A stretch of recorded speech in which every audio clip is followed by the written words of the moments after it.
అండి, happy Sunday. ఇవాళ Sunday కదండి, ఇంకా పొద్దునే లేసేస్తాను అనమాట. ఇంకా అయితే బట్టలన్నీ ఇలా మిషన్కి వేసేసి మొత్తం ఇలా ఆరబెట్టేస్తాను అనమాట. ఎండ అయితే సూపర్గా వస్తుంది. ఇంకా అయితే చెట్లో చూడండి, పువ్వు అయితే ఎలా వచ్చిందో సూపర్గా ఉంది కదా. నాకు ఇలా చాలా ఇష్టం అనమాట. ఇట్లా చెట్లలో పువ్వులు చూస్తూ ఉంటే భలే నేచురల్, భలే ఎంజాయ్ చేస్తానండి నేనైతే. ఇంకైతే వంటలు చేసేస్తాను అనమాట. ఇవాళ సండే కదండి, ఇంకా మొత్తం చకచకని పనులంతా చేసుకొని మీకైతే ఇలా వీడియోలో చూపిద్దామని ఇలా వీడియో తీస్తాను అనమాట. చూడండి, మా సన్నిగాడు అడ్డంగా పడుకోండాడు. అలాగే ఇంట్లో సామాన్లు ఉంటే మొత్తం కడిగేస్తాను అనమాట.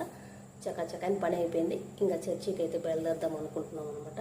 అయితే వంటలు అయితే ఏంటో చూద్దామా. ఇంకా మా వారిని అయితే అప్పలాలు వేయించమన్నాను అనమాట. తనైతే అప్పలాలు వేసేసి రెడీగా ఉన్నారనమాట. చూడండి, డబ్బాకి చేసామన్నమాట అప్పలాలు. చూడ్డానికి అది చిన్నదిగా కనిపిస్తుంది, పెద్ద డబ్బా అనమాట.